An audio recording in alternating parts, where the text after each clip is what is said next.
Հարգելի տեղակալներ, հարգելի գործընկերներ։ Ես երբ որ գրանցվեցի ելույթ ունենալու համար, Ջանյանի ելույթի բովանդակությունը ոչ էլ կանխատեսում էի, որ հետագայում ինչ կլինի։ Ես կարծում եմ, որ դեռ հունի մեջ չենք ընկել, պետք է հունի մեջ ընկնենք եւ պետք է կարողանանք այս ամբիոնից պարոն Բաբաջանյանը խոսում էր նախորդ իշխանությունների արտաքին քաղաքականությունից, թե ինչպես են վարել արտաքին քաղաքականություն եւ ինչպիսի նշանակումներ են ունեցել։ Խոսքը գնում էր առաջին հերթին ոչ պրոֆեսիոնալ նշանակումների մասին, այսինքն որ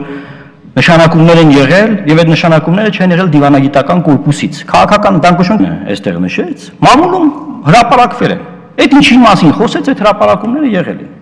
Հիմա եթե մյուս դեսպանների հարազատները այստեղ չեն, ասենք օգնականը այստեղ չի, չգիտեմ, Վրաստանի դեսպանի ու չի պատասխանում կամ չգիտեմ։ Ես կարծում եմ, որ ընդհանրապես պետք չի դա ընդունել որպես անձնական ինչ-որ բան, որովհետև խոսքը գնում է նախորդ իշխանությունների վարած արտաքին քաղաքականության մասին, եւ ինչ եք կարծում, մենք կարող ենք օրինակ Ռուսաստանի, Վրաստանի դեսպանից խոսել, Ուկրաինայի դեսպանից չխոսել, Միացյալ Նահանգներից խոսել,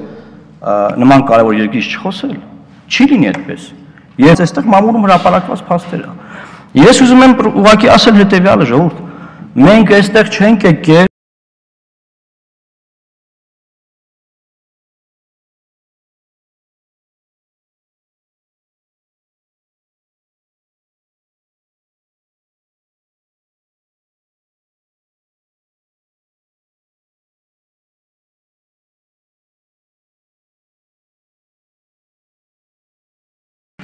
այդ բաներից վեր կանգնենք, այս խորհրդարանը անձնական հարաբերությունների լուծելու դաշտ չի, եւ այստեղ մենք հիմա խոսում ենք արտաքին հարաբերությունների հանձնաժողովի նախագահի ընտրության մասին, եւ եթե մենք պատմական դիսկուրս չանենք, թե ինչպես է եղել այդ քաղաքական հարցը, հիմա պարզավոր սուբյեկտիվ պահ կա, հիմա պարոն Աբովյանը երկար տարիներ աշխատել է, այդ մարդու հետ սուբյեկտիվ պահ կա, հասկանալի է, էմոցիաներ կան, բայց օբյեկտիվ քաղաքական գնահատականների կոնտեքստում եկեք մեր սուբյեկտիվ մոտեցումները չբերենք։ Հիմա այս մեկին շատ եմ սիրում, մեկին քիչ եմ սիրում, մեկը կարող է ատելուց էլ լինեմ։ Հիմա ինչ բերեմ ես ամբիոն։ Վաղն կարող է մեկը ստեղից գա, ասենք, չգիտեմ, հորող-փորս տուն քննադատի, հիմա պետք է գամ ես պաշտպանեմ։ Այս առումով ես ուղղակի բոլորիս այդ թվում կոչ եմ անում, որ մենք մեր բաներից եւ նույնիսկ հանգամանք։ Ես այս ամբիոնից լսել եմ ինչ ասես։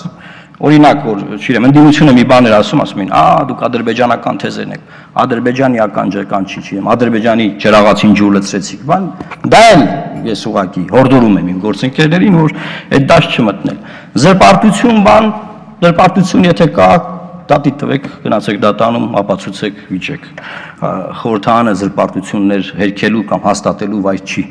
Եվ պետք է ասեմ նաև ազգային ժողովի նախագահը շատ կարևոր դիտարկում արեց։ Մենք պիտի սովորենք քաղաքական ելույթներ ունենալ ու լսել քաղաքական ելույթներ։ Եվ այս առումով ազգային ժողովի падգամավորը պաշտպանված է սահմանադրությամբ, այս ամբիոնից եւ խորհրդարանական հարթակներով եւ իր մասնագիտական սահմանադրական գործունեությունն իրականացնելիս իր կարծիքը հայտնել։ Կարող են բազմաթիվ մարդիկ համաձայն չլինել այդ կարծիքի հետ, բայց չի կարող падգամավորը հետապնդվել իր կարծիքը արտահայտելու համար։ Ընդ որում որևէ կերպ, թե քաղաքականապես, թե անձնական եւ թե այլ իրավիճակներում։ Հիմա իմ ամբողջ ելույթը ուղղակի փչացավ, ինչ որ մտածում եմ, որ պետք է ասեմ։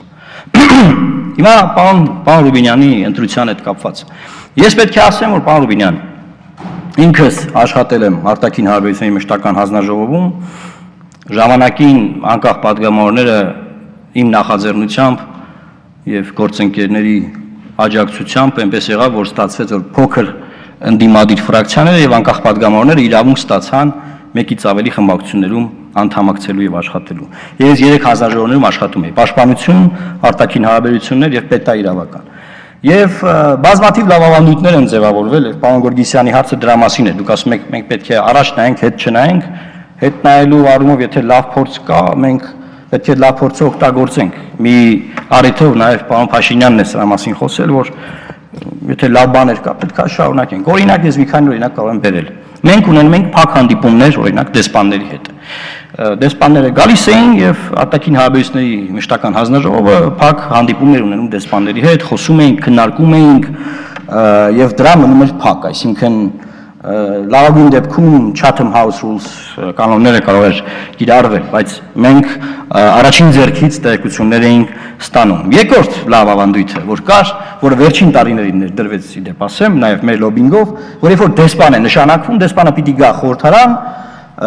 բարձր ոչ ֆորմալ, այսինքն սահմանադրաիրավական հենքը դրա չկա, բայց մեծ հաշվով դեսպանը պիտի գա խորհրդարան, ծանոթանա արտաքին հարաբերությունների հանձնաժողովի անդամների հետ, մարդիկ հարցեր կարող ունենան, կոնկրետ որ երկիր որ գնում է այդ երկրի հետ կապված բաներ ունենան ասելու, եւ սա նույնպես շատ լավ ավանդույթ էր եւ բավականին հետաքրքիր ստացվեց, երբ որ այն մենք ներդրեցինք եւ սկսեցին դեսպանները նորանշանակ գալ։ Գիտեք, որ երբ որ դեսպանը նոր է նշանակվում, դրանից անմիջապես հետո, այսինքն մոտավորապես 1 ամիս, 2 ամիս դեռ այստեղ նա պատրաստվում է։ Այդ ընթացքում դեսպանները գալիս էին խորհրդարան։ Ես շատ այլ նախաձեռնություններ, որ արտաքին հարաբերությունների մշտական հանձնաժողովը ունեցել է, քաղաքացիական հասարակության սեկտորից փորձագիտական խումբ ձևավորելու մարդկանց, ասենք ՀԿ սեկտորի կարծիքները, փորձագիտական կարծիքները լսելու առումով եւ ես կարծում եմ, որ լավ ավանդույթները պիտի պահենք եւ այո ապագային նայելով նոր ավանդույթներ ձևավորենք եւ ամեն ինչ անենք, որ այն թեզը, որ արտաքին քաղաքականությունը մշակվում եւ իրականացվում է գործադիր իշխանության կողմից, բայց միևնույն ժամանակ խորհրդարանական երկրում մենք խորհրդարանական դիվանագիտության հարթակ ունենք, որևէ կերպ չճնշի մեզ եւ խորհրդարանական որպես երկրի պատգամավոր, ես կարծում եմ, որ մենք մեր խոսքը պիտի ունենանք, այլ բանա, որ մեր խոսքը պարտադիր չի լինի, որտեղ գործադիր իշխանությունն է արտաքին քաղաքականությունն ամբողջությամբ վարում, բայց մեր խոսքը խորհրդատվական բնույթի կարող է ծառայել։ Եվ մյուս կողմից նաև շատ կարևոր է այստեղ, որ խորհրդարանական դիվանագիտության հատվածը շատ ազատ է, այսինքն պատգամավորներ ավելի ազատ են խոսելու ու արտահայտվելու, քան գործադիր իշխանության ներկայացուցիչները։ Եվ այս առումով շատ կարևոր է, որ արտաքին հարաբերությունների մշտական հանձնաժողովը լինի թիկունքը արտաքին գործերի նախարարության եւ նաեւ մյուս կողմից այն նախորդ պրակտիկան, որ կար, որ ինչ հարց որ լիներ, մենք հարցում ենք, ասում ենք մենք զբաղվում ենք այդ հարցով, բայց դա գաղտնի է, դա այտենց մի բան մի արեք, այսինքն նաև այս առումով ես կարծում եմ, որ պետք է այս մոտեցումն էլ կոտրել եւ այն ինչ որ գաղտնի է, դա բոլորը հասկանում են, բայց ամեն ինչ, երբ որ չկա ոչ մի արձագանք ԱԳՆ-ից եւ արդեն պատգամավորներս են արձագանքում, հետո ԱԳՆ-ն արձագանքում, հետո ասում են դե աշխատում ենք, ուղղակի դուք չգիտեք կամ հրապարակային չէր, այս մոտեցումներն էլ պետքա վերանայվեն, ես կարծում եմ, որովհետեւ դա էլ մտնում է այն թեզի մեջ, որ չի կարող քաղաքացիների թիկունքում որևէ գործընթաց, որևէ process տեղի ունենալ եւ մենք չիմանանք։ Կարծում եմ այսքանը, որքանով որ հիշեցի, որ ինչ պետք է ասեի, ես խոսեցի, նաեւ կարծում եմ տարբեր խորհրդարանական հարթակներում, միջազգային պատվիրակությունների կազմում Լուսավոր Հայաստան խմբակցությունը ակտիվորեն ներգրաված կլինի, նաեւ եվրոպական քաղաքական հարթույթում նույնպես եւ մենք մեր կապերը հանուն Հայաստանի Հանրապետության օգտագործելու ենք թե Վաշինգտոնում, թե Բրյուսելում, թե Մոսկվայում ունեցած մեր հնարավորությունները։ Շնորհակալ եմ։